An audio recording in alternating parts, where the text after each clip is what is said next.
Hey guys, my name is Jason Dodd. I'm from PokerStick Web Services, and I'm doing a presentation today all about how you can manage your website costs better. So if you feel like you're currently paying too much, or you even just maybe this is just a good checkup in terms of what you're currently paying and whether you could be paying less and getting either the same, or you could be reallocating some of your budget to kind of more important things, such as maybe doing more promotional work. So the presentation that I'm going to take you through shortly covers just some basic housekeeping, some things that you can look at to do with your website and whatever costs you're paying for your website, and just making sure you've got your house in order. And maybe there could be some areas that you could save. If you were here at the presentation that we do, there's normally a Q&A at the end of it where you're welcome to ask any questions. But feel free to just email us. Our contact details are on the PokerStick Web Services website. And just send us an email and we'll come back to you with our thoughts and our feedback on whatever your questions are about what you're currently paying. So thank you for watching this, and I hope you find it helpful. And I'm sure you'll learn something along the way. Thanks.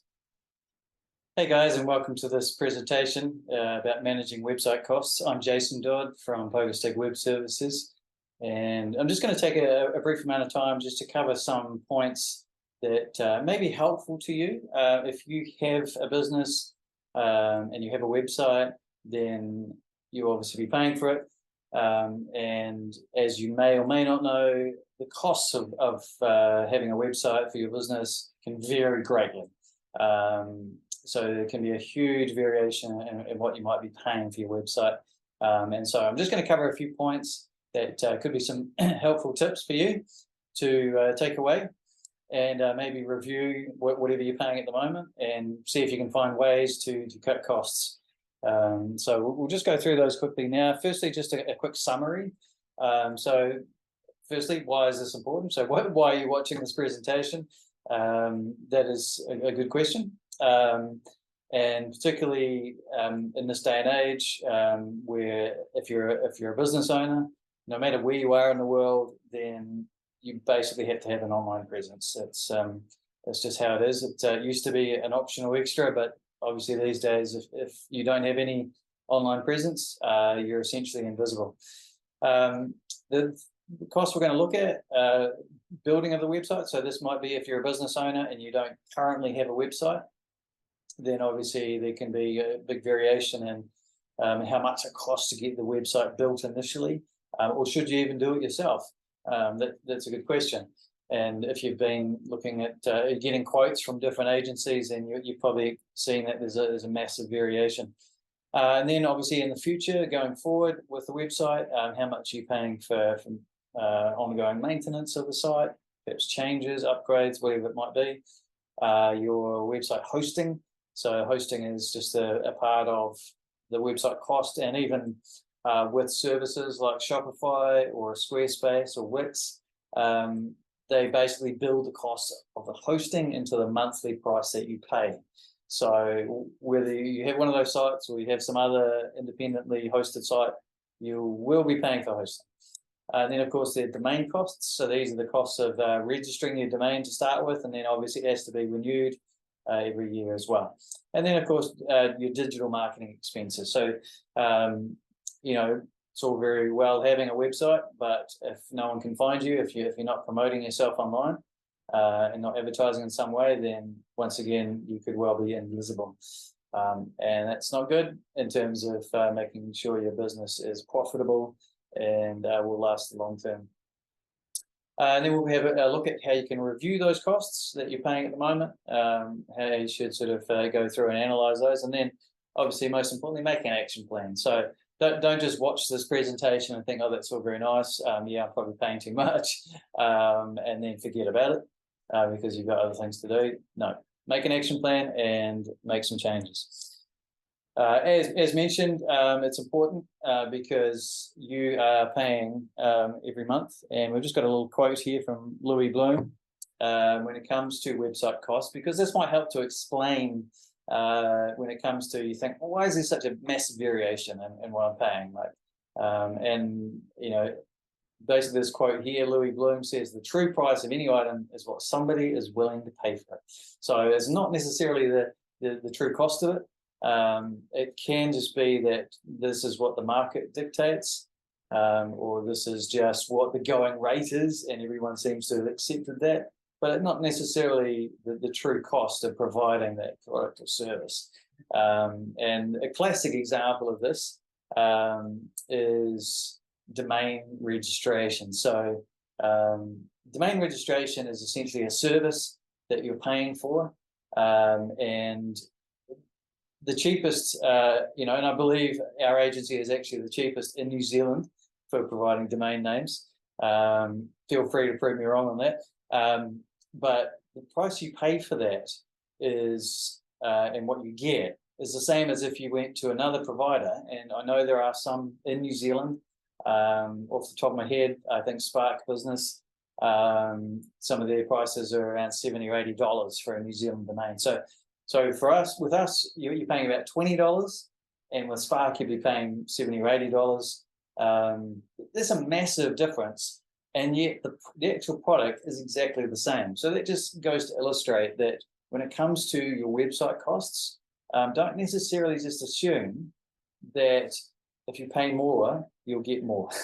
That's, like people say, oh, you get what you pay for, and if you go cheap, it'll break. Well, that's just not true when it comes to your website, because you'll get exactly the same thing, and depending on where you get it, you'll be paying at quite a different price. And also, just in terms of reviewing those costs, so you might have been happy with what you paid, a year ago, 2 years ago, but prices change, and this is also something that you see a lot of with hosting companies, for example. People will get sucked in. There'll be this really amazing low price for hosting, but then in the fine print, in the small print, it's only for the first year, or for even in some cases the first month, and then as soon as it automatically renews billing on your credit card, it goes to the regular prices, which can be 5, 6, sometimes 10 times what that very low introductory offer was. So be very aware that what you're actually paying for your website costs now, and how those have changed over time. Okay, so let's just look at firstly primary website costs. So we can't, obviously, just in the short time we have, we're not going to be able to cover absolutely everything to do with what you're paying for your website. But as mentioned, we've got website building design. Now, I did say, this might only apply if you don't currently have a website and you're looking to get one built for your business. That may not necessarily be the case, because you may be in a business where you've decided to rebrand. You've decided to freshen up the brand for 2023, and you think, all right, the website needs a nice new modern design, because you might have had your website for 5-10 years.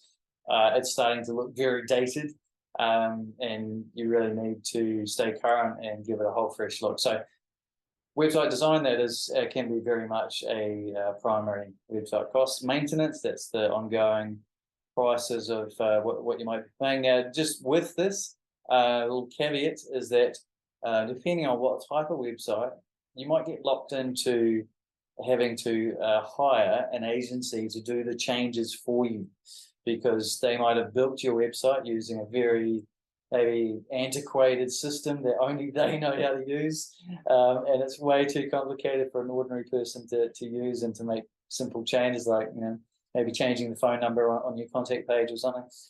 So you're having to pay a lot more in maintenance because you can't make simple changes yourself. So that is like a little trap for young players.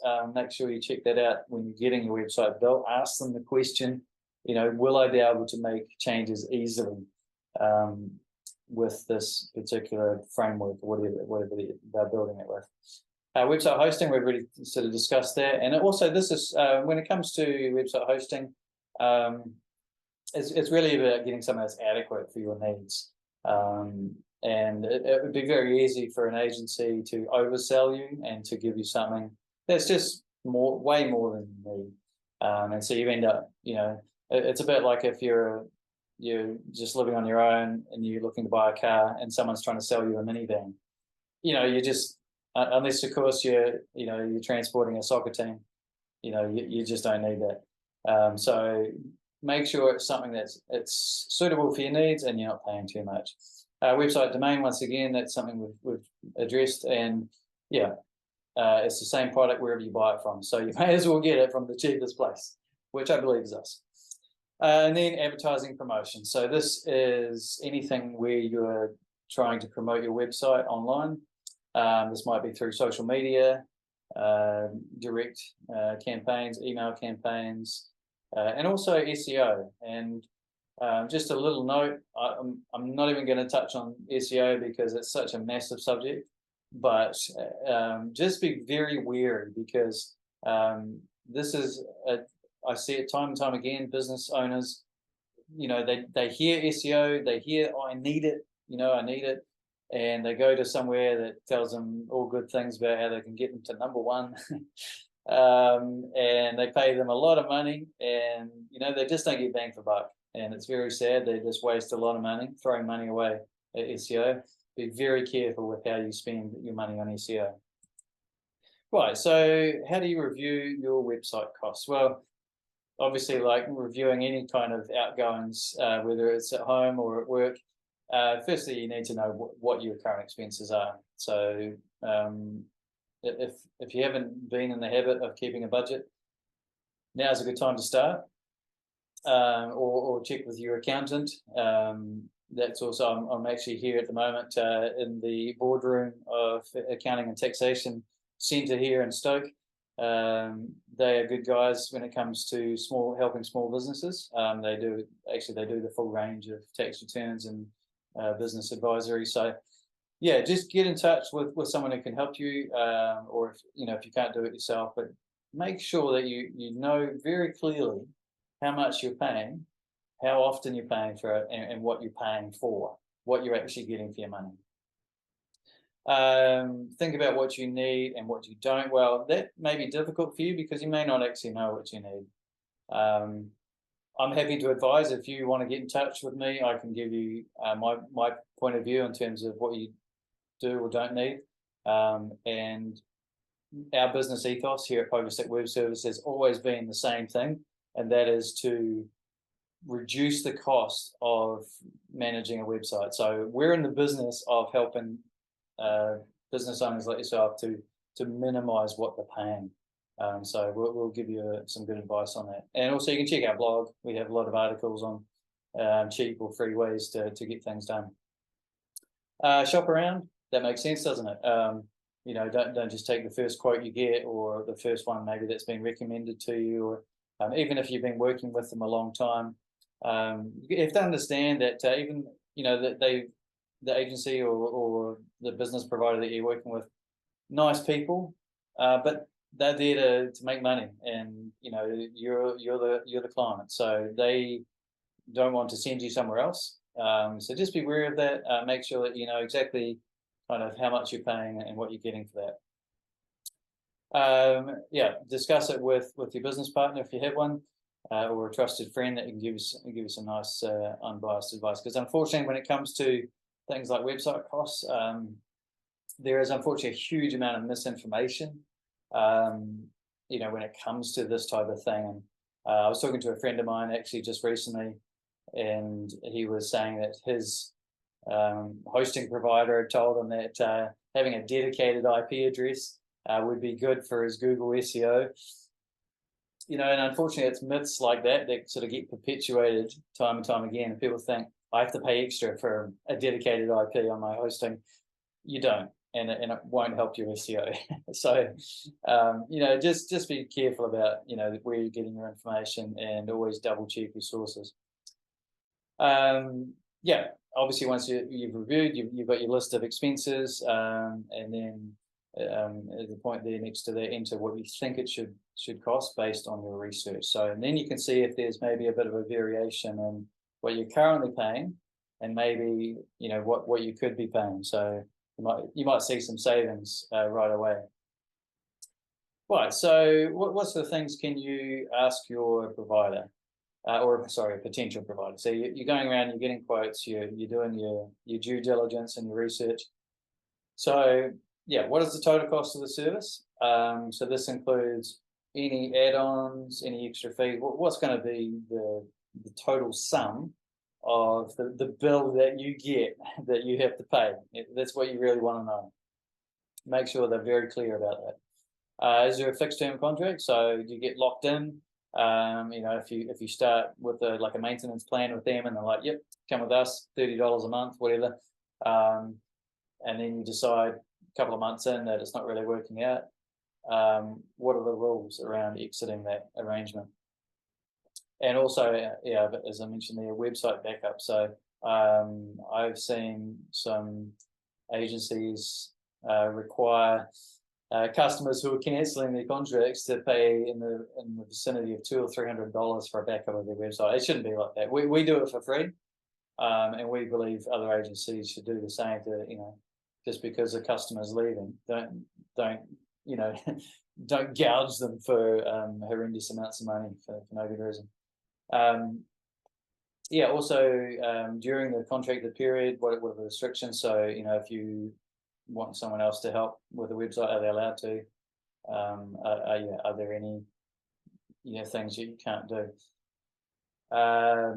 See if they can give you an idea of the cost of whatever maintenance. Do they give quotes? And also, how long have they been in business? We're seeing a lot of providers popping up. The thing is with this business of providing website services, it's a very low barrier to entry. So you can get anyone just jumping into the industry, brand new, maybe not a whole lot of experience. Can you even trust them? Are they even in New Zealand? There's a lot of questions that you should have about who you're working with, because if they mess things up for your website, that can actually be really costly. So you really want to make sure that you can trust whoever you're working with, and also that you can communicate with them effectively. It's very easy for things to get lost in translation, and there can be some terrible misunderstandings, and it can just get really messy. So just be careful about that. Right. So what's next? Action plan. So this is what I meant to say, that you could watch a presentation like this and you could think, yeah, there's some good points. I should really review my website costs, what I'm paying at the moment. But will you do something about it is the question. So there's no point just getting some good advice and doing nothing with it. Is it important to your business? Do you feel like you need to cut costs in this particular area of your business? Are you paying too much? And is it important? For some businesses, they don't mind so much. They just spend money, because maybe they're making a lot of money and it doesn't really bother them. We don't. Our philosophy is affordable websites. That's our mantra at Focus at Web Services, and we've been doing that for a long time. We don't cut corners, but we do look for ways to make things more affordable and to save. We believe even saving a few dollars here or there, it adds up over time. And so we believe that's if you have that sort of mindset, it can actually be healthy for your business. You can definitely improve your cash flow, and you can be more profitable and last more in the long term. One of the points I got here, and this is really something that you should have regardless of whether you care about your website costs or not, but this is get together a whole list of all your logins for everything. Your domain registrar. I mean, firstly, you might not even know who your domain registrar is. This is important information. Don't wait for an emergency before you start getting into scramble mode and thinking, who's my domain registrar? Where's my hosting? And freaking out because you don't have any of this information. Do it now if you don't already have it. Make sure it's very clear, and make sure that if there are others in the business, that they know as well. So if the website goes down, who do they contact? Who's our domain with? Where's our hosting? What about our website? Do we have the logins for getting into the website admin and making changes if we need to? So, that as a sort of just common sense when it comes to with your website. And while we're on that subject of just basic things you should do when it comes to your website, make sure that you're taking care of things like, do you ask if your hosting provider takes regular backups? How can you access a backup? Have you taken a backup yourself? Maybe you want to keep a copy from time to time, and you can download it. That's something that we can provide as well. So just get in touch, and I can give you some good advice around that. Just general best practice when it comes to looking after your website. Review any relevant conditions around giving your current provider notice. So that's important. You might say, okay, well, I can save on my hosting by all my domain. Actually, domains not a problem, because you can transfer those generally at any time, unless of course the domain is locked. That's a whole different story. But with things like hosting, you may have already prepaid hosting, so you may not be able to get out of that. But do check with your current provider. And also then get some advice on moving each of your assets, like maybe transferring the domain if you want to do that, your ad accounts, Google Analytics or Search Console, any of these sorts of accounts. What's the process involved there? So once again, I'm happy to help you out. Just email us and we can give you some advice on what, when it comes to your website cost. The ways you can look for, you can save, and you can reduce your expenses, and you can be more profitable as a business, while obviously not sacrificing the quality of your website.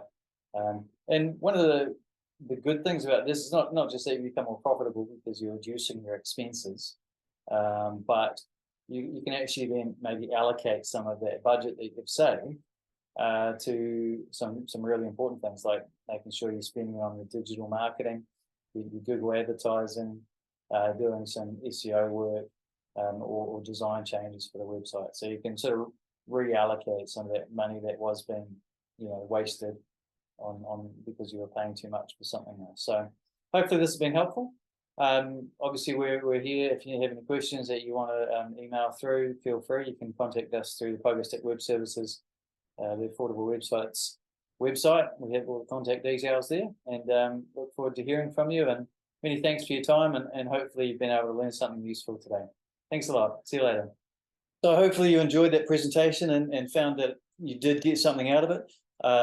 It's obviously a short amount of time to try and cover everything. There's a lot of subjects that I touched on briefly that obviously could be we could take a deep dive and get into some real nitty gritty, but hopefully that's just enough to give you a nice overview of related to website costs and what you're currently paying. So as I mentioned in my introduction, if you do have any questions, feel free obviously to reach out to us, and feel free to ask those questions, and we'll get back in touch with you with our comments, and we look forward to hearing from you. Thanks again, and all the best.